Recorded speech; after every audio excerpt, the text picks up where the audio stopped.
الحمدللہ الحمدللہ الذی حمدا کثیرا کما امر واشهد ان لا الہ الا اللہ وحدہ لا شریک لہ واشهد ان سیدنا و نبینا و مولانا محمدا عبدہ ورسولہ۔ برادران کرام، ہمارے ملک میں بحث چھڑی ہوئی ہے اسہیشنتا پر، عدم برداشت یا انٹالرنس۔ شاید پارلیمنٹ میں بھی آج کل میں ہو، ملک میں تو ہے، اور اس میں یہ خاص طور سے ہوتا ہے کہ کوئی مسلمان اگر کچھ کہہ دیتا ہے تو زیادہ ہنگامہ ہو جاتا ہے، ان کے اوپر بھی ریئیکشن ہوتا ہے، کہیں غیر مسلم اگر اعتراض کرتے ہیں تو۔ یہ بحث ابھی کچھ زیادہ شروع ہو گئی، ورنہ اصل میں تو واقعات ایسے سامنے آتے رہتے ہیں کہ پبلک کچھ کہتی ہے، عام آدمی کچھ کہتا ہے، کچھ نہیں ہوتا، کوئی مشہور آدمی، کوئی سیلیبریٹی جو کہلاتے ہیں، ان میں سے کسی کا کوئی خالی اسٹیٹمنٹ آ جاتا ہے تو چرچا شروع ہو جاتی ہے پورے ملک میں۔ اس سے پہلے بھی ہوتی رہی ہیں اس طرح کی چیزیں کہ انہیں کوئی نام ہے مسلمانوں کا، دنیا جانتی ہے کہ مسلمانوں اسلام سے کوئی تعلق نہیں، لیکن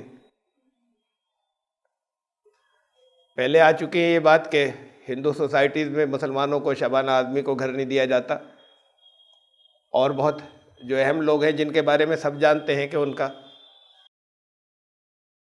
کسی طریقے سے بھی مسلمانوں سے فکری اعتبار سے کوئی نام کے لوگ ہیں، لیکن اس کے باوجود نام بھی اگر مسلمان کا ہے تو برداشت کی کمیاں ہیں، بیان آ جاتا ہے تو مخالفت زیادہ ہوتی ہے، توڑ مروڑ کر پیش کی جاتی ہے چیزوں کو، جو نہیں کہا تھا وہ زبان سے کہلوایا جاتا ہے۔ ایک فلم ایکٹر کی ہندو بیوی، اس نے کہا کہ میری وائف نے کہا تھا، ہندو وائف نے، تو ساری دنیا میں یہ چل رہی ہے کہ تم نے ایسا کیوں کہا؟ نے بتایا کہ یہ ریئیکشن جو کچھ بھی تھا یہ بتایا تھا اس نے کہ میری ہندو وائف کا یہ ریئیکشن تھا۔ یہ عدم برداشت جو ہوتی ہے، انٹالرنس، یہ عام لوگوں میں نہیں ہوتی۔ عام لوگوں کو کوئی وقت ہی آ جاتا ہے کسی بات پر غصہ، کسی بھی بات پر آ جاتا ہے، لیکن یہ عام طور سے ہوتی ہے ایک صفت کے طور پر، ایک خاصیت کے طور پر یہ ہوتی ہے فکری گروہوں کے اندر۔ وہ جو آئیڈیالوجیز ہوتی ہیں، آئیڈیالوجیکل گروپس جو ہوتے ہیں، وچار دھارائیں، یہ ان میں ہوتی ہے۔ یہ اپنی وچار دھارا، اپنی آئیڈیالوجی کے خلاف کوئی بات سننا بھی برداشت نہیں ہوتا، کرنا تو بہت دور کی بات ہے۔ تو یہ عام ہندوؤں میں نہیں ہے، لیکن وہ جن کی ایک وچار دھارا ہے، جن کی ایک آئیڈیالوجی ہے، نظریہ ہندوتو، ان میں ہے، وہ چاہے پبلک میں ہو اور چاہے وہ ان کے وہ ممبر ہوں جو مشہور ہیں، ان کے ذمہ دار ہوں چاہے۔ یہ صرف انہی میں نہیں ہے، کمیونسٹوں میں بھی ہے۔ جب ان کی ابھی بہت ذرا سے کہیں پر ہیں، نہیں کے برابر، کہیں پاور میں آ جائیں، کہیں بڑے ہو جائیں، تو پھر ان کے نظریے کے خلاف کوئی بول کر دیکھے۔ ان کی آئیڈیالوجی کے ابھی تو بڑے پروگریسو محسوس ہوتے ہیں کہ کمیونسٹ جو ہیں وہ بہت پروگریسو، بڑے ترقی پسند ہیں۔ روس میں اور چین کی بڑی لمبی خونی تاریخ ہے انٹالرنس کی یا اسہیشنتا کی۔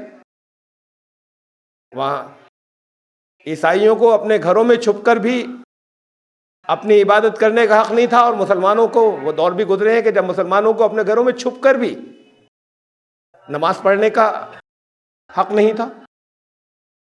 ان کی آئیڈیالوجی کے خلاف ہے مذہب، تو کہنا، کوئی اسٹیٹمنٹ دے دے، دوسروں سے کہے، کوئی بیان خالی ہو، اس کا تو سوال ہی پیدا نہیں ہوتا۔ کوئی اپنے گھر میں چھپ کر بھی نہیں کر سکتا، ہم نہیں کرنے دیں گے۔ تو ان کی بھی برداشت نہیں ہے.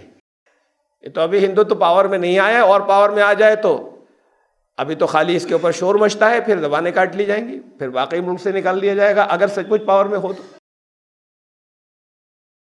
تو یہ وچار دھارائیں ہوتی ہیں، آئیڈیالوجیز، جن کے اندر یہ انٹالرنس یا عدم برداشت، اسہیشنوتا ہوتی ہے. عام لوگوں میں نہیں ہوتا ایسا.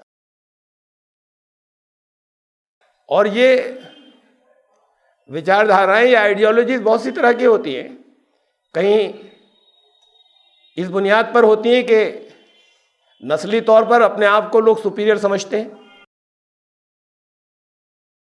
برہمن اچھوتوں پر جن لوگوں کو، انسانوں کے ایک طبقے کو انہوں نے اچھوت بنا رکھا تھا، اس پر ہزاروں سال سے ظلم کرتے آئے.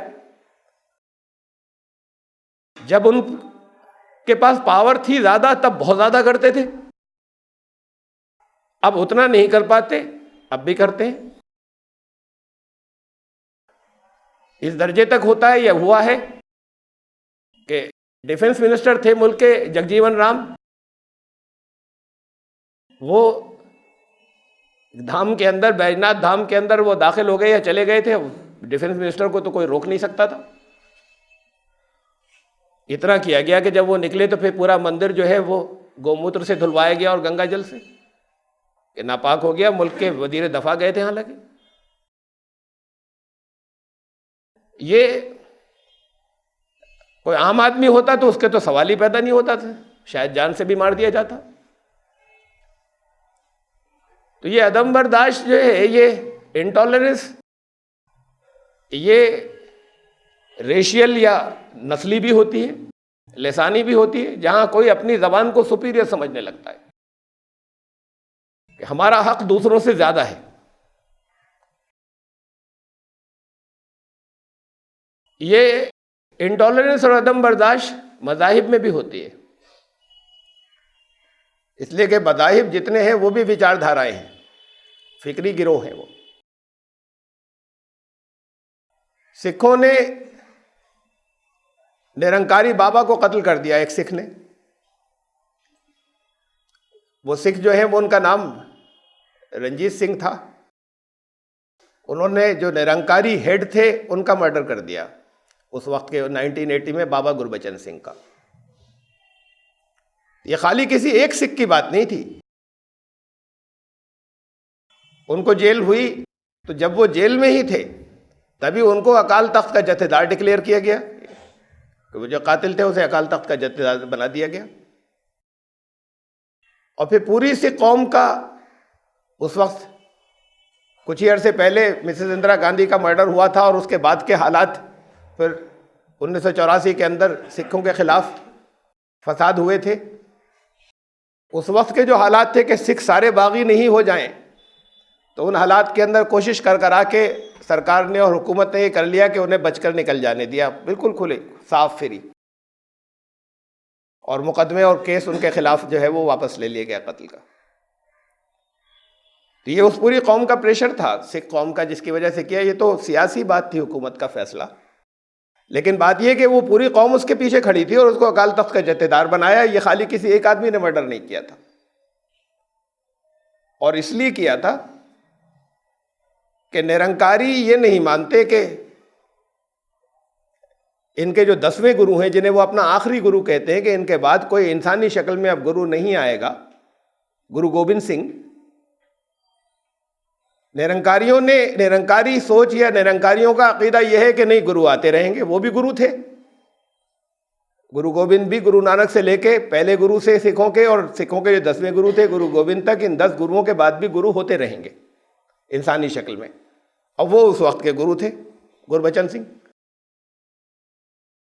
تو سکھ سب سے زیادہ دشمنی ان سے رکھتے، نرنکاریوں سے. نرنکاری ان سے لڑنے نہیں جانتے، ان کے خلاف کچھ نہیں کہتے، ان کا برا بھلا نہیں کہتے. ان کے سکھوں، ان کے گروؤں کو بہت احترام کرتے ہیں، گرو گرنتھ صاحب کا بہت احترام کرتے ہیں. لیکن بات یہ کہ انہوں نے ہماری جو ہمارا مذہب ہے یا ہمارا جو ایمان ہے اس کے خلاف انہوں نے ایک الگ دعویٰ کیسے کر لیا، تو پھر نہیں برداشت ہے اس کی. تو یہ آئیڈیالوجیز جو ہے یہ مذاہب میں بھی ہوتی ہیں. یہ ہوتی جب ہے جب دین مذہب بن جاتا ہے، اور بنتا رہا ہے ہر جگہ، ہر دور میں. اللہ کا دین ہمیشہ سے ایک رہا.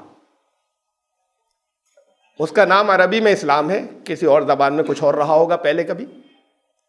ہر نبی کا دین اسلام تھا، ہر نبی کی تعلیمات بگڑیں اور کچھ اور چیزیں بن گئیں، مختلف مذاہب پیدا ہو گئے. مذاہب بہت سے ہوتے ہیں، دین بہت سے نہیں ہوتے.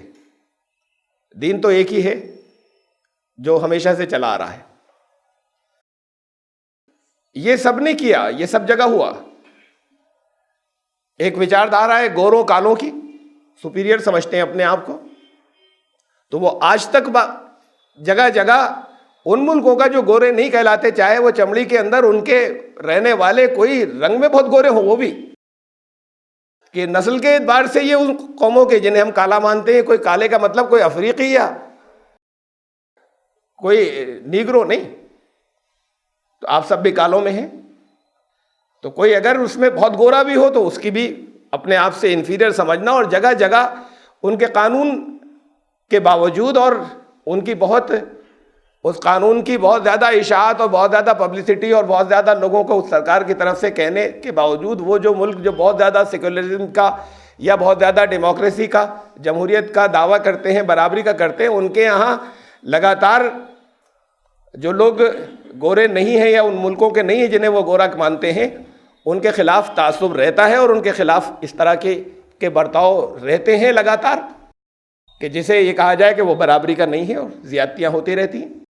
یہ عدم برداشت یا انٹالرنس کی باتیں ہوتی ہیں، اس وچار دھارا کی بات ہے. میں پھر مذاہب کی بات کر رہا تھا. برما میں یا میانمار میں مسلمانوں کے خلاف بودھوں کی انٹالرنس، ان کا کوئی قصور نہیں. انہوں نے کوئی جتھا نہیں بنایا، انہوں نے کسی کے اوپر حملہ نہیں کیا، انہوں نے کسی کے حق نہیں مارے، لیکن ان پہ لگاتار ظلم ایک زمانے سے جاری تھا. شری لنکا میں ہوا، بودھوں نے مسلمانوں کے اوپر حملے کیے اور مسلمانوں کے خلاف تعصب. وہاں پر شری لنکا کے اندر کوئی مسلمانوں کی کسی طرح کی کوئی دہشت گرد تنظیم نہیں تھی، کوئی انتہا پسند تنظیم نہیں تھی، نہ پہلے کبھی تھی نہ آج ہے. لیکن وہاں جگہ جگہ مسلمانوں کے اوپر حملے ہوئے، اور بہرحال اب وہ سلسلہ جاری تو نہیں ہے، لیکن وہ حملے چند لوگوں نے نہیں کیے، بلکہ اس کے پیچھے ایک بڑی تعداد تھی. ان کی ہوتی کن کی ہے؟ بھکشوؤں کی، جو ان کے مذہبی ذمہ دار ہوتے ہیں، جو پھر پبلک کو لگاتے ہیں اور وہ یہ عمل انجام دیتے ہیں. سکھوں کی بات کہی میں نے، چھوٹے چھوٹے گروپوں کی بات کر رہا ہوں میں، جن کی دنیا میں تعداد بہت کم ہے. جینی یہ تو بہت ہی کم ہے. ابھی آپ کے سامنے گزرا قریب کے دور کے واقعات کہ ان کے ورت ہوتے ہیں 5 دن. اس ورت کے دنوں میں پورے ہندوستان میں کسی جگہ پر بھی سلاٹر ہاؤس کوئی نہیں کھلے. بھئی آپ ورت رکھتے ہیں نا، کسی دوسری جگہ سلاٹر ہاؤس کیوں نہیں کھلے؟ زیادہ سے زیادہ اصل میں تو اس کی ڈیمانڈ بھی نہیں کر سکتے، یا نہیں کرنا چاہیے، یا کوئی حق نہیں ہے کہ گوشت بکے نہیں اس دن، لیکن زیادہ سے زیادہ یہ ہو سکتا ہے کہ سیل نہیں ہو، کسی ایک دن نہ ہو. نہیں، یہ پورے ہفتے میں سلاٹر ہاؤس بھی کسی جگہ پر نہیں کھلے گا. کوئی جینی سلاٹر ہاؤس میں تھوڑی جا رہا ہے، آپ دیکھ نہیں رہے، آپ کو نظر نہیں آ رہا، آپ نہیں جا رہے، تو آپ کیسے یہ ڈیمانڈ کر سکتے ہیں کہ پورے ملک میں روکا جائے جو 1% ہے کل؟ لیکن وہ 1% تو نہیں روک سکتے. اس 1% کی ڈیمانڈ کو بہانہ بنا کر پھر یہ جو ہندوتو کی وچار دھارا ہے، یہ پھر ان کی عدم برداشت ہے، اسہیشنتا ہے ان کی، کہ اس کا بہانہ بنا کر اس 1% کی اس ڈیمانڈ کا، جو دنیا میں کسی جگہ جائز قرار نہیں دی جا سکتی، وہ جگہ جگہ امپلیمنٹ کرتے ہیں اور قانون بناتے ہیں. کہ نہیں کسی جگہ، اس لیے کہ مشہور یہ ہے، عام یہ ہو گیا تھا کہ مسلمان کھاتے ہیں گوشت، تو ہندوؤں کی اکثریت بھی کھاتی ہے، دوسری بات ہے. اور اس مرتبہ پہلی بار یہ ہوا کہ شیو سینا تک نے اس کے اوپر اعتراض کیا. لیکن یہ کہ قانون وہ جگہ جگہ بنا بھی اور امپلیمنٹ بھی ہوا. یہ اصل میں تو جینیوں کی اسہیشنتا تھی یا ان کی عدم برداشت تھی، اور اس کو لے چلے یہ جو ہندوتو والے تھے، اور انہوں نے اس وجہ، اس نام کے اوپر یا یہ ذہن میں تصور کیا کہ یہ مسلمانوں کا کام ہے گوشت کھانا. اگر یہ نہیں ہوتا تو نہیں لگتا یہ، تو وہ پھر انہوں نے اس کی پابندی لگائی. یہ ساری مثالیں چل رہی ہیں اس کی عدم برداشت کی دوسروں کو، کہ ایک وچار دھارا جو ہے وہ اپنے نظریے کے خلاف کوئی چیز برداشت نہیں کر سکتی ہوتے ہوئے. بھئی آپ سمجھائیے لوگوں کو، بتائیے کہ نہیں گوشت کھانا برا ہے، تو اس پر بات چیت ہوگی کہ کیوں برا ہے اور کیوں غلط ہے. اپنے مت کا پرچار کیجئے، تبلیغ کیجئے، سمجھائیے لوگوں کو۔ یہ کیسے کر سکتے ہیں کہ رکوائیں زبردستی، جبکہ انہیں کوئی نقصان پہنچانے کے لیے نہیں جا رہا، لیکن وہ کرواتے ہیں اور پھر اور دوسرے کرتے ہیں۔ انٹالرنس کے مظاہرے بہت اور دوسرے بہت سے ہوئے، یہ جو آج کل خبروں کے اندر ہیں، ان کے علاوہ بڑے بڑے بہت سے ہوئے، کہ جہاں عام ہندو تو کہتا ہے کہ ہر ایک کو اپنی بات کہنے کا بھی حق ہے، ہر ایک کو اپنا پرچار کرنے کا بھی حق ہے، جس کا جو دل چاہے کرے، یہ عام ہندو کہتا ہے، لیکن ایک ہندو سے الگ ہے۔ تو وہ ہندوتو وچار دھارا جہاں جہاں کہیں ہے، وہ چاہتے ہیں ہمارے نظریے کے خلاف کچھ نہیں ہونا چاہیے۔ اب جتنی جس وقت تک پاور ان کے پاس ہے، اتنا اس کے اوپر عمل کرتے ہیں یا کرواتے ہیں یا کوشش کرتے ہیں اسے لاگو کرنے کی، اور اس سے پھر یہ جگہ جگہ یہ باتیں وہ ویسے بھی اس لیے آ جاتی ہیں، نہیں آئیں گی جب ان کے پاس آزادی نہیں بچے گی تو، لیکن اس لیے ہو جاتی ہیں کہ پھر باقی ہندوؤں کے پاس آزادی ہے تو وہ وہی کہتے ہیں کہ یہ تو غلط ہو رہا ہے، ایسا کیوں ہوگا، ایسا نہیں ہو سکتا۔ جن کے خلاف کیا جاتا ہے وہی نہیں بلکہ دوسرے بھی کہتے ہیں۔ عیسائیوں نے جگہ جگہ بے پناہ ظلم کیے، پوری تاریخ جو ہے وہ بھری پڑی ہے، اور اصل بات تو یہ ہے کہ یہ مشنریز کی وجہ سے عیسائیوں کا ایک چہرہ ہمدردی کا سامنے لوگوں کے آتا ہے، لیکن ان کا دوسرا جو سیاسی چہرہ ہے، سیاست ہی نہیں ہے، عیسائیت کے ساتھ میں ہے، مذہب کے ساتھ ہے۔ وہ دنیا میں آج تک جتنا خون بہا ہے، وہ خون، اس خون کا سب کو ایک طرف لے لیا جائے، سارے خون بہانے والوں کو ایک طرف کر دیا جائے تو بھی یہ اس کے دگنے سے زیادہ نکلیں گے دنیا میں جتنا خون آج تک عیسائیوں نے بہایا ہے۔ پوری تاریخ ایسی ہے۔ مثلاً مسلمان جب اسپین سے نکلے تو اسپین کے اندر معاہدہ ہوا تھا پہلے، اس معاہدے کے تحت وہ، یہ تو خیر ان کی کمزور خرابیاں تھیں یا ان کے بگاڑ تھے جس کی وجہ سے یہ حالت ہو گئی کہ نکلنا پڑا، تو ایک ایگریمنٹ ہوا تھا، اس ایگریمنٹ کے اندر یہ چیزیں شامل تھیں اور انہوں نے مانا تھا، ان کے پادریوں نے دستخط کیے تھے کہ جو اپنے مذہب پر مسلمان ہیں انہیں رہنے دیا جائے گا، مسجدوں کو تباہ نہیں کیا جائے گا، ان کو اپنی عبادتیں کرنے دیا جائے گا، مسلمانوں کو ان کے معاملات میں دخل نہیں دیا جائے گا، ہم حکومت چھوڑ کر جا رہے ہیں، ہم سائپرس چلے جائیں گے، قبرص۔ ابھی وہ نکلے بھی نہیں تھے، قتل عام شروع ہو گیا، اور اس کے بعد اپنی دانش میں، اپنی جانکاری میں انہوں نے پورے اسپین کے اندر ایک مسلمان بھی نہیں چھوڑا، ایک بھی نہیں چھوڑا، یا ادھر چلے گئے سائپرس بھاگ گئے یا قتل ہو گئے سارے۔ بہت تھوڑے سے بچے تھے ادھر بارسلونا کے علاقے میں جو پہاڑوں وغیرہ میں چھوڑ کے چھپے رہے 3 جنریشنز تک، اور اس کے بعد کہیں نکلے جو چھپے رہے خالی۔ تو یہ تو پوری داستان ہے۔ میں نے پہلے بھی ذکر کیا تھا کہ ایک اسرائیل کے نمائندے تھے، ایک یہودی، ایک مذاہب کی کانفرنس تھی ایک، انہوں نے مجھے بتایا تھا، انہوں نے مجھ سے بات کی اور یہ کہا کہ ہمارا بچہ اس بات کو جانتا ہے کہ ہماری پوری تاریخ کے اندر جب ہم عیسائیوں کی حکومت میں رہے تو ہمارے ساتھ بے پناہ ظلم ہوئے، مسلمانوں کی حکومت میں ہمیں دوسرے درجے کا شہری بنایا گیا لیکن ظلم نہیں کیے گئے، عیسائیوں کی حکومت میں ہمارا کچھ بھی کبھی محفوظ نہیں رہا۔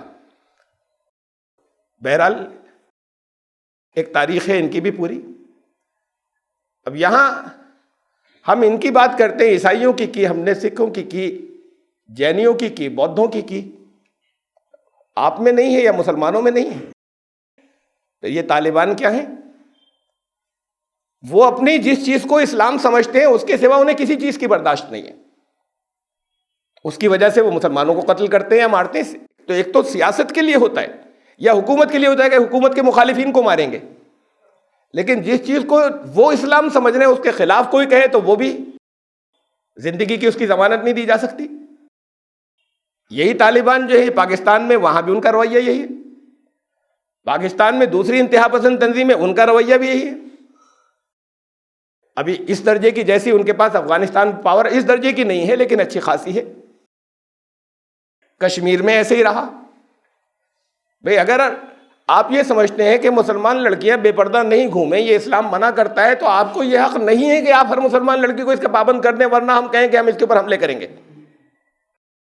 آپ سمجھائیے، بتائیے، اسلام کو دیجیے، انہیں سمجھائیے ان کے ماں باپ نے کیوں ان کو بڑا ایسے کیا اور ان کی کیوں بچپن سے تربیت نہیں کی تھی۔ تو یہ چیزیں بات کو ہنگامہ کرنے کی تھوڑی ہوتی ہیں کہ ہم نہیں کرنے دیں گے۔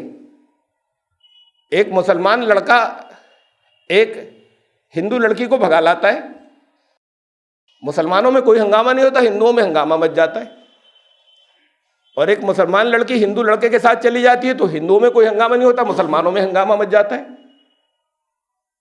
انہوں نے اپنی اس کو جب بڑا کیا یا بڑھایا تو بچپن سے اس کی کیسی تربیت کی تھی، وہ کیسے بھاگ گئی اس کے ساتھ میں؟ وہ اگر گئی تو پھر یہ اس کا ذمہ دار کون ہے، اور اس کے لیے ساری مسلمان برادری کس بات کا ہنگامہ کر رہی ہے؟ تو یہ ساری جو انٹالرنس یا عدم برداشت کی باتیں ہیں، یہ پاکستان میں قادیانیوں کے اوپر حملے اور شیعوں کے اوپر حملے لگاتار ہوتے ہیں، اس لیے کہ ہماری نظریے کے خلاف ہے۔ یہ اسلام وہ اسلام نہیں ہے جسے ہم اسلام سمجھتے ہیں۔ قادیانی مسلمانوں کی، دنیا کے سارے مسلمانوں کے نزدیک مرتد ہیں یا کافر ہیں، تو ٹھیک ہے، لیکن اگر آپ کو یہ حق ہے کہ آپ اپنی تبلیغ کر سکیں، ہندوستان میں کر سکیں جہاں آپ اقلیت کے اندر ہیں، یورپ میں کر سکیں جہاں آپ اقلیت کے اندر ہیں، اور کوئی اگر روک لگائے، یہاں پہ کچھ جگہوں پہ قانون بنے اس بات کا کہ دھرم پریورتن روکا جائے گا، تو ہم شور مچاتے ہیں کہ یہ تو اس کے خلاف ہے انصاف کے، اور کسی مسلم میجورٹی کنٹری میں آپ ہونے دیں گے تو کہیں گے گردن مار دی جائے گی۔ تو یہ ایک ہی ون سائیڈڈ ٹریفک ہوگا، انصاف اسے کہتے ہیں، اور دنیا میں کون سمجھے گا کہ اسے انصاف کہتے ہیں؟ یہ سب مذاہب کی باتیں ہیں، جیسے مذہب سکھ بن گیا، جیسے مذہب ہندوتو بن گیا، جیسے مذہب آج بودھوں کا ہو گیا ہے، جینیوں کا ہو گیا، ویسے ہی مذہب مسلمانوں کے ہو گئے جگہ جگہ، اور اس میں بھی بہت سے اور چھوٹے چھوٹے مذاہب بن گئے، ان میں سے کوئی ایک دوسرے کو برداشت نہیں کرتا۔ یہ آپ کے اپنے شہر کے اندر کتنی چیزیں ہوئی ہیں، اہل حدیثوں کی مسجد پر حملہ ہوا، اور کیا ہوا تھا، ایک اینٹ گر گئی، راج مزدور ہیں وہ بنا رہے ہیں کچھ، کسی اہل حدیث نے تو اوپر سے کسی کے سر پہ نہیں ماری تھی، ایک اینٹ کسی کے سر پہ گر گئی، اس کی موت ہو گئی، تو یہ مزدور کام کر رہے تھے، اس سے ہو گئی۔ اب اسے ایک بہانہ مل گیا، اور جتھے کے جتھے جو ہیں انہوں نے حملہ کیا اور گھیراؤ کیا، اور پھر وہ تو کچھ لوگوں نے بہت کچھ کوشش کر کے ان کو بچایا، ورنہ اور اس سے بہت زیادہ کچھ ہوتا۔ بہرحال ان کی کتابیں تک سب لوٹ کے لے گئے، لوٹ کے لے جانے والے بہت یہاں کے بڑے بڑے وہ تھے، جو بعض لوٹ کر لے جانے والے وہ کتابیں ان کے گھروں پر موجود ہیں، جو بڑے عالم کہلاتے تھے، ان کے گھروں پہ وہ کتابیں موجود ہیں جو لوٹ کر لے جانے والے تھے۔ اس لیے کہ یہ اہل حدیث، یہ ہماری نظریے، ہمارے وچار دھارا کے خلاف، تو یہ تو مسلمانوں میں بھی ہوتا ہے۔ یہ کیا صرف ہندوتو کے اندر ہے انٹالرنس یا اسہیشنتا؟ شیعوں کے اوپر جو حملے ہوا کرتے ہیں وہاں پر،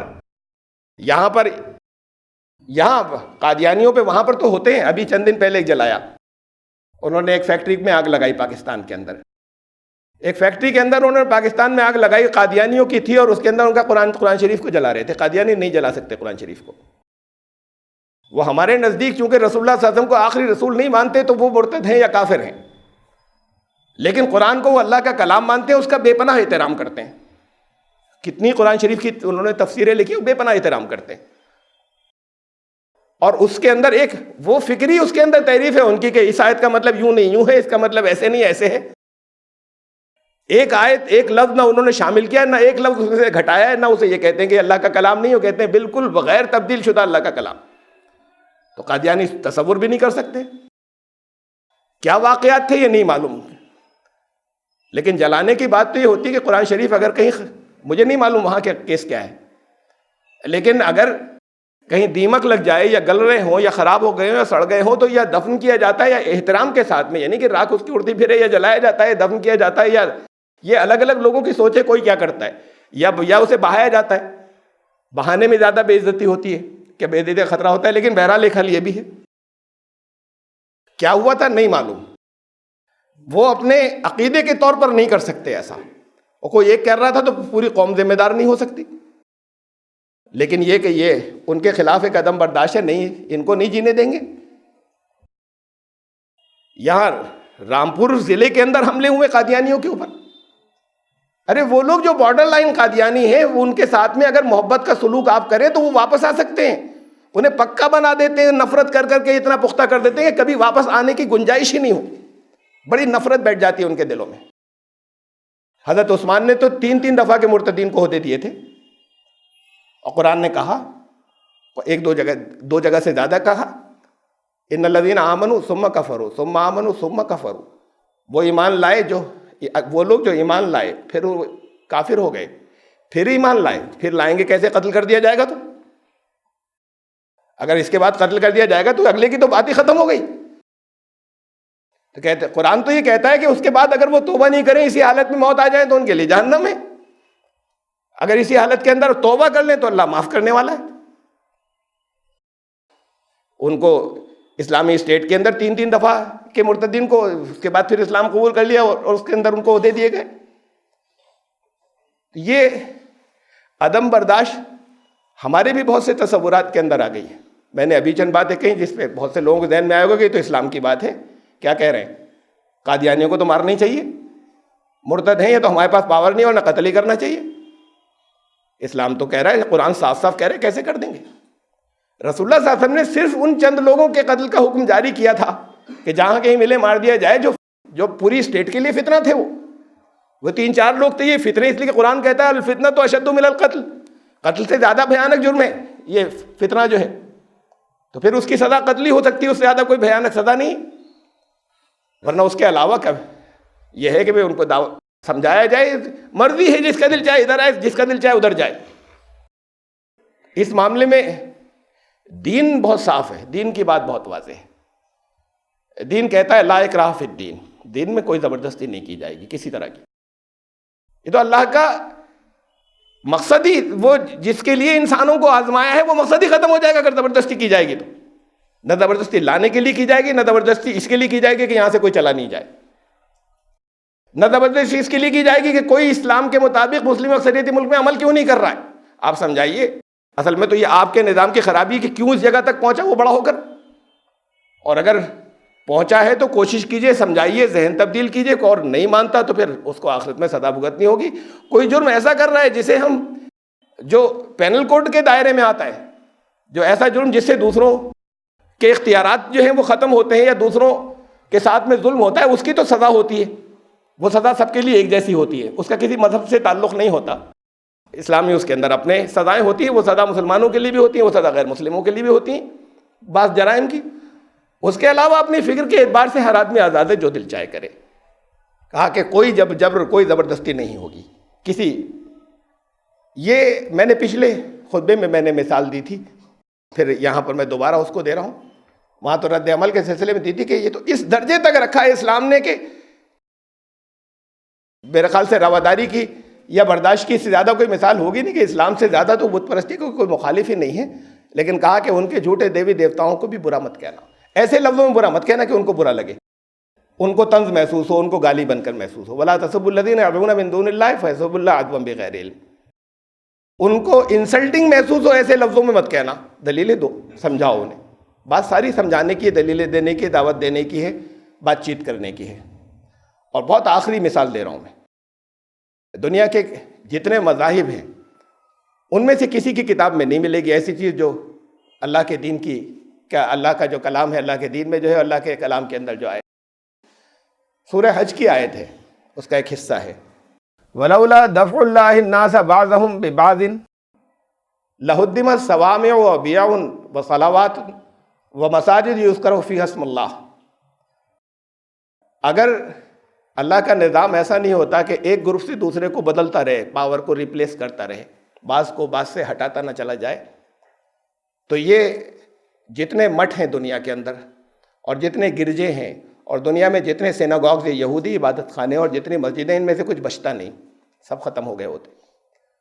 پھر فرمایا یذکر فی اسم اللہ، ان میں اللہ کا نام لیا جاتا ہے، اللہ کا، اس تک کو کہا طریقہ غلط ہے وہ اسی کو سمجھ کر کرتے ہیں، آپ طریقہ ٹھیک کروائیے، بات کیجئے۔ دنیا کے کسی اس کے اندر یہ مثال ہی نہیں ملے گی جہاں پر سب کو شامل کر کے کہا کہ یہاں اللہ کا نام لیا جاتا تھا، تم تباہی سے کیوں توڑو گے؟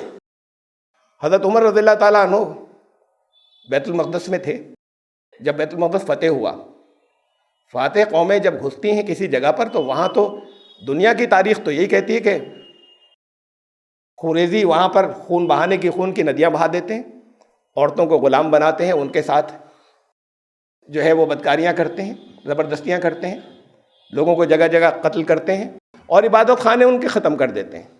یہ سب جگہ ہوتا ہے، یہ دنیا کی پوری تاریخ میں ہوتا چلا آیا. یہ الزام مسلمانوں کے اوپر ہے. حضرت عمر ایک گرجا کے اندر موجود تھے، فتح کے بعد داخل ہوئے تھے، گرجا میں پادری تھے. نماز کی اذان کی آواز آئی تو وہاں سے لوگ نکلنے لگے، مسلمان. حضرت عمر نکلنے لگے تو شاید انہیں ٹیسٹ کرنے کے لیے پوچھا ہو پادری نے کہا نماز یہیں کیوں نہیں پڑھ لیتے؟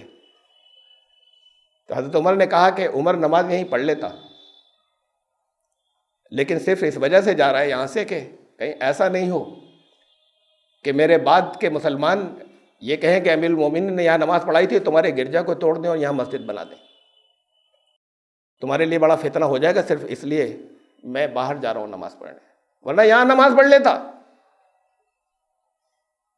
پاکی اور تقدس کے تو خلاف ہے اگر کسی جگہ کوئی مورتیاں ہوں وہاں پر. یہ پاکی کا مسئلہ ہے خالی، اس سے نماز ختم نہیں ہوتی. زیادہ سے زیادہ پاک جگہ پڑھیں، کسی جگہ ضرورت ہو تو مورتیاں موجود ہیں، آپ مندر کے اندر مورتیوں کی موجودگی میں بھی پڑھ سکتے ہیں. اگر مورتیاں آپ کی نماز خراب کر سکتی ہیں تو پھر مورتیاں تو بہت طاقتور ہیں، پھر ان مورتیوں کی پوجا بھی ٹھیک ہے. اگر آپ کے اگر اللہ سے کنسنٹریشن کو ختم کر دیں، آپ کی نمازوں کو خراب کر دیں، آپ کی عبادتوں کو مورتیاں بگاڑ دیں تو پھر بے جان کب نہیں وہ. یہ تو پاک صاف کی وجہ سے ہے کہ وہ ایک گندگی ہے، اس سے ایک سوچ کی گندگی وابستہ ہے. تو نماز کے لیے جسمانی پاکی بھی ہو اور اندرونی طہارت پاکی بھی ہو. اس لیے ہے کہ وہاں تصویریں نہیں ہوں. وہاں پر رسول اللہ صلی اللہ علیہ وسلم کے گھر میں، یہ بات کے دور کی بات ہے، شروع کے دور میں سختی سے منع کیا تھا تصویر کو، یہ بات کے دور کی بات ہے. ایک دن گھر میں تشریف لائے، پردے ٹنگے ہوئے تھے، تصویریں بنی ہوئی تھیں.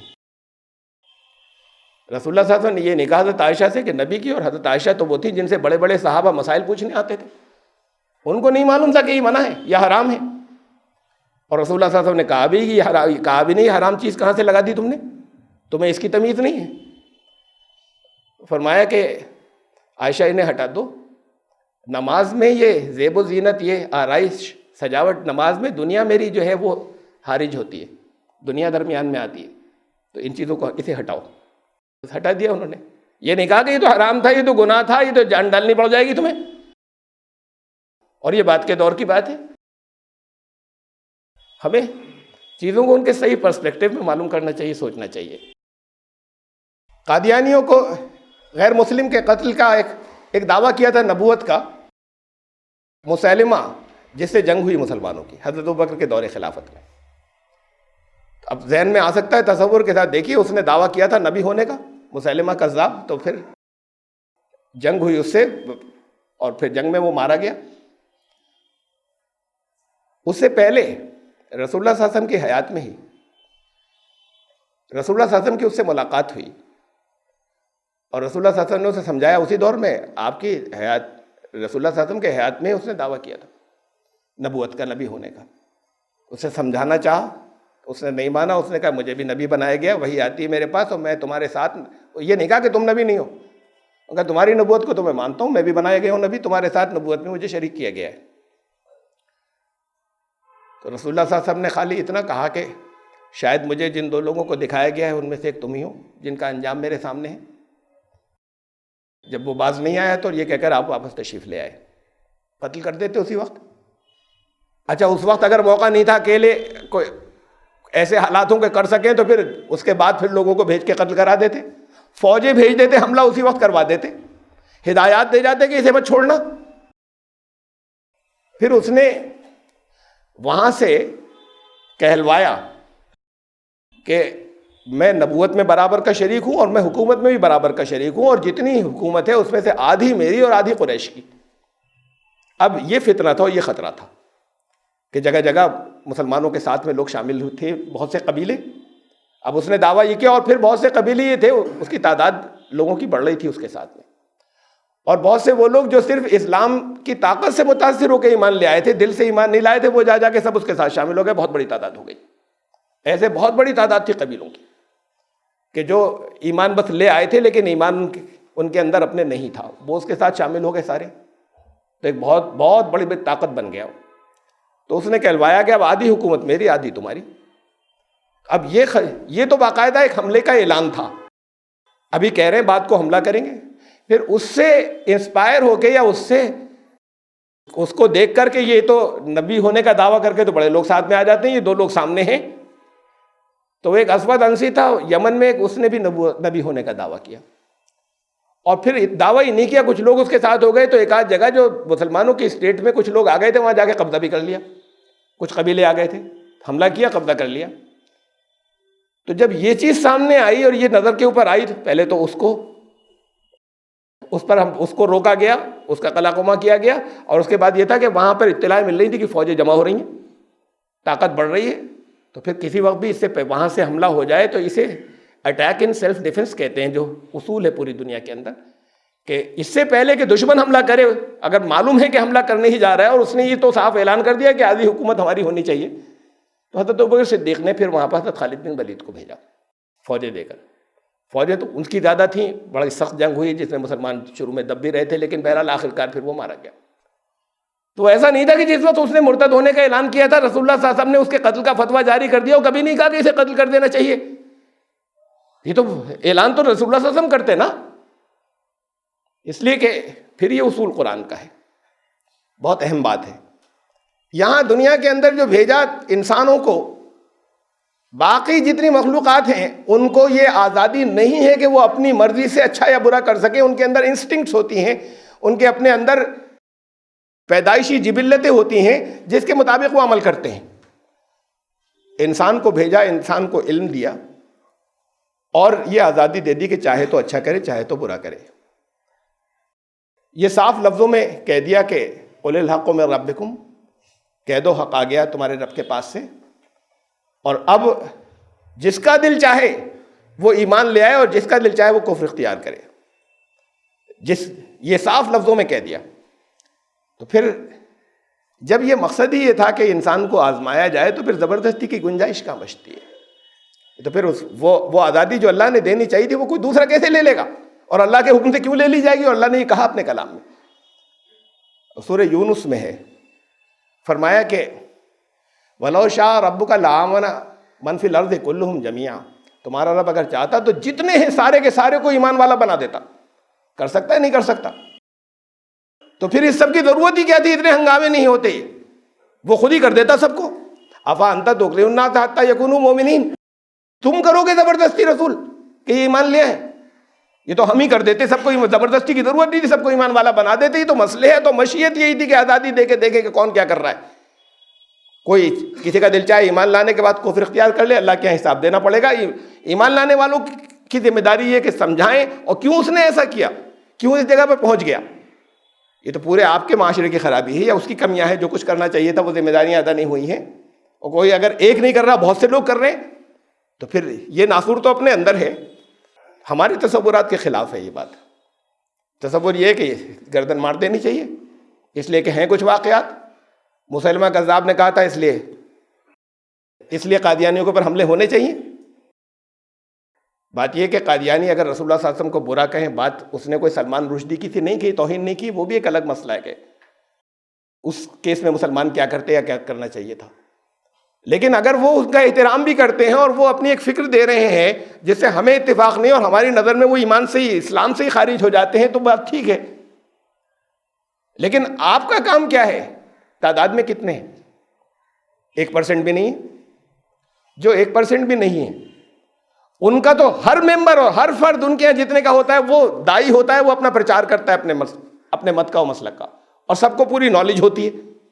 اس لیے ان سے مسلمان بات نہیں کر پاتے. جو بات نہیں کر پاتا وہ جھگڑے کرتا ہے. یہاں اسی رامپور میں ایک وکیل تھے، انتقال ہو گیا، دیواکر راہی صاحب.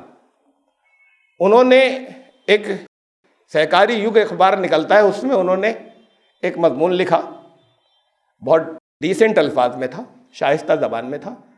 رسول اللہ صلی اللہ علیہ وسلم کے لیے تعریفیں تھیں اس کے اندر.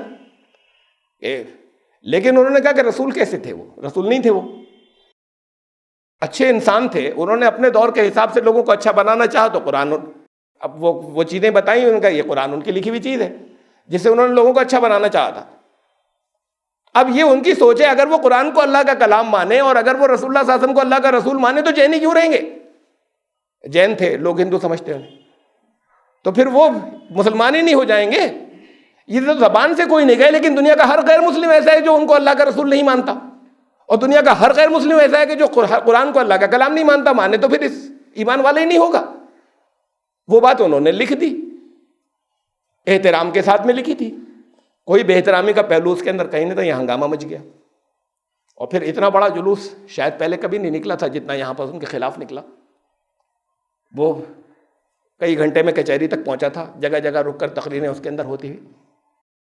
ہمارے یہاں کے علم والوں نے اس کو لیڈ کیا تھا بہت سے۔ تو پھر انہوں نے جا کر، جب اتنا بڑا تھا، وہاں پہ جا کر انہوں نے دباؤ ڈالا کلکٹریٹ میں جا کے کہ ان کو فوراً نیشنل سیکیورٹی ایکٹ میں گرفتار کیا جائے، دیواکر کو۔ اتنا پریشر تھا کہ ایڈمنسٹریشن سے سنبھلتا نہیں، تو انہوں نے کر لیا۔ نیشنل سیکیورٹی ایکٹ میں گرفتاری کی توثیق کرانی پڑتی، کنفرمیشن کرانا پڑتا ہے ود ان 6 months اسٹیٹ کے ہیڈ کوارٹر سے، لکھنؤ سے۔ وہ تو معلوم تھا نہیں ہونا تھا، وہ کینسل ہو گیا وہاں سے، یہاں سے بھیج دیا گیا کہ ہم نے NSA میں اریسٹ کر لیا ہے، وہاں سے انہوں نے ریجیکٹ کر دیا۔ 11-12 دن کے بعد ریلیز ہو گئے، وہ خاموشی سے گھر پہنچا دیا گیا، انہیں بتایا نہیں گیا۔ یہ تھا، یہ جب کافی دن ہوا، انہوں نے بہت سی دلیلیں دی تھی اپنے حساب سے کہ دیکھیے فلاں بات ہے، اس لیے قرآن اللہ کا کلام نہیں ہو سکتا، یہ ہے اس لیے اللہ کا کلام نہیں ہو سکتا، یہ بات ہے اس لیے نہیں ہو سکتا، یہ بہت سی اپنے حساب سے دلیلیں دی تھی انہوں نے، اور کسی جگہ انہوں نے مذاق نہیں اڑایا تھا، نہ کوئی ایسے الفاظ کہے تھے جس سے توہین ہوتی ہو۔ ہاں، یہ انکار کیا تھا انہوں نے، یہ تو ہر غیر مسلم کرتا ہے، زبان سے نہ کہے، انہوں نے لکھا تھا اسے۔ جب کافی دن تک، 1 ہفتے تک ایسا ہوا کہ ان کے سوالات کے جوابات کی بات کسی نے نہیں کی، یہ جلوس نکلے۔ تقریریں یہاں بازار نصر اللہ خان میں بھی جلوس تھوڑی دیر رکا، تقریریں ہو رہی تھیں، ایک صاحب اس میں سے نکل کے میرے پاس آئے، میں نے پوچھا کہ یہاں کیا ہو رہا ہے؟ کہنے لگے وہ ایک ہندو ہے، وہ وکیل، اس نے حضور کے لیے بڑی برے الفاظ کہے ہیں، ان کی بڑی توہین بے حرمتی کی ہے۔ میں نے پوچھا کیا الفاظ کہیں، کیا بولے؟ یہ مجھے نہیں معلوم، یہ مولانا کو معلوم ہے۔ تو بہرحال وہ پھر اس کے بعد یہ ہوا کہ جب 4-5-6 دن تک اور سوالات تھے ان کے، اور اس کے جواب جاننے چاہیے تھے انہیں، جب کوئی سوال کیے ہیں انہوں نے، یا باتیں سوال کے انداز میں رکھی، یا اعتراضات تھے کہ قرآن اس لیے، یا دلیلیں تھیں ان کی کہ اللہ کا کلام نہیں ہو سکتا، میں نے اپنے ہاتھ سے اس کے اوپر ان کے جوابات لکھے۔ جس دن وہ ریلیز ہوئی تھی 11 دن بعد، وہ اس دن میں بس وہ ریلیز ہونے کے ذرا دیر کے بعد میں ان کے پاس پہنچا، بلکہ اصل میں تو جیل گیا تھا لے کر، جیل سے معلوم ہوا کہ ابھی گئے ہیں گھر۔ پہلے تو انہوں نے کافی سیکرٹ رکھا تھا، لیکن یہ کہ وہ کچھ جانتے ہوں گے وہاں پر مجھے، جنہیں اندازہ ہوگا کہ کوئی شر نہیں پھیلے گا، تو مجھے بتا دیا انہوں نے کہ ابھی گھر گئے ریلیز ہو کر۔ میں ان کے گھر پہنچا، میں نے انہیں دیا، بہت خوش ہوئے، کہنے لگے یہ دیکھیے یہ بھی تو کوئی طریقہ ہے، اب میں نے ایک بات پوچھی تھی، آپ جواب لائے ہیں، جواب مجھے منظور ہو یا نہیں ہو، لیکن آپ نے ایک بات کہی، طریقہ تو یہ ہے۔ پھر وہ بولے کہ میں یہ جو سوال اٹھا رہا ہوں، یہ 1991 کی بات ہے، 1991 کی، اور انہوں نے کئی نام لیے، میں یہاں نہیں نام لوں گا۔ انہوں نے کہا میں نے فلاں سے انہوں سے یہ بات سوال، میں تو 1984 سے یہ سوال کر رہا ہوں لوگوں سے، اور کئی بڑے بڑے نام لیے انہوں نے کہ ان سے کسی نے مجھے آج تک جواب نہیں دیا۔ بہرحال وہ کم سے کم اس ایٹیچیوڈ پہ، اس رویے پہ، بات یہ کہ جس کے پاس جواب نہیں ہوتا وہ کرتا ہے، وہ ہنگامہ کرتا ہے۔ اسلام کب کہتا ہے اس بات پہ ہنگامہ کرو؟ ہم دلیل سے بات بتائیں گے۔ قرآن تو پورا دلیلوں سے بھرا پڑا ہے، پورا۔ اللہ نے خالی دعویٰ نہیں کیا، اپنے دعوے کو ثابت کیا، توحید کو ثابت کیا، آخرت کو ثابت کیا، رسالت کو ثابت کیا۔ پورا قرآن شریف اس کی تفصیل ہے، بھرا پڑا ہے۔ تم توحید کو مان لو، تم آخرت کو مان لو، تم رسالت کو مان لو، تم اپنے اعمال اچھے کر لو، یا یہ تو 50-60 آیتوں میں آ جاتا اور نجات کے لیے کافی تھا۔ باقی قرآن کس وجہ سے باقی سارا قرآن اس کے ثبوت میں ہے۔ تو اللہ نے جو کچھ کہا اسے ثابت کر کے دیا ہے آپ کو، وہ خالی دعویٰ نہیں کیا ہے۔ ہم کس بات کے لیے دعویٰ کریں؟ اگر قرآن کا تو انداز ہی ہے، ان سے دعویٰ مانگتا ہے کہ لاؤ اپنی مذہب کی کتاب، قل فاتوا بالتوراۃ فاتلوها ان کنتم صادقین، لاؤ توریت لے کر آؤ، سچے ہو تو بتاؤ تمہارے پاس جو کچھ آیا تھا کیا یہ بات کہی گئی، لے کے آؤ۔ دلیل کہتا ہے دلیل مانگو ان سے اور اپنی دلیل دو۔ تو یہاں تو بات چیت ہے اور سمجھانا ہے اور لوگوں کو بتانا ہے، اور رسول سے کہا تمہارا کام پہنچانا ہے، تمہارا ذمہ نہیں ہے کہ کوئی اسلام میں آ جائے، ذمہ داری تمہاری نہیں ہے۔ یہ تو الگ بات ہے کہ وہ تڑپ کر وہ گھلتے تھے اس کے اندر کہ کیوں نہیں آ رہے۔ ہمارا وہ برانڈ پورا بدل گیا، جو کام کرنے کا تھا وہ تو چھوڑ دیا۔ اب قانون بنائیں گے یا جہاں پر نہیں بنا ہوگا وہاں قانون اپنے ہاتھ میں لیں گے اور وہ ساری چیزیں ڈسٹارٹ ہو گئی اور بگڑ گئی. تو وہ سہیشنوتا جس کی جہاں سے بات شروع ہوئی تھی, وہ جو انٹالرنس ہے وہ سب سے زیادہ تو دنیا میں مسلمانوں میں ہے اس وقت. ہم دوسروں کو کیا کہیں؟ جب تعداد میں یہ اگر یہاں پر زیادہ ہوں گے تو یہاں اس سے زیادہ سہیشنوتا دکھائیں گے, اس سے زیادہ انٹالرنس دکھائیں گے جو افغانستان میں ہے, جو پاکستان میں ہے. بہرحال یہ تو ان مذاہب کی بات تھی. کم سے کم اسلام کو ماننے والے, اللہ کو, دین کو ماننے والے تو اپنی باتوں کو ٹھیک کریں, اپنے رویے کو ٹھیک کریں, اور پھر جہاں پر اس سے اسلام بدنام ہو رہا ہے ان چیزوں سے یہ کرتے ہیں, اس سے زیادہ تو جہاں پر ہم مسلمان ہوتے ہیں یہ لوگ کرتے ہیں, تو اس سے زیادہ آگے بڑھ کر یہ بات رکھیں. اب جہاں شور زیادہ مچتا ہے تو وہاں انہی میں سے کوئی یہ بھی کہہ دیتا ہے کہ نہ اسلام یہ نہیں کہتا ہے. تو بات تو یہ ہے کہ طرز عمل بھی یہ ہونا چاہیے کہ اسلام یہ نہیں کہتا ہے. تو پھر وہ لوگوں کے سامنے آئے اور ہم باقی دنوں میں خاموش نہیں بیٹھے رہے. جب کچھ آئے تو کہتے ہیں کہ ہم مسلمان ہوتے ہیں, اسلام نہیں کہتا ہی. ہمیں ایسے کہنا کیوں پڑتا ہے؟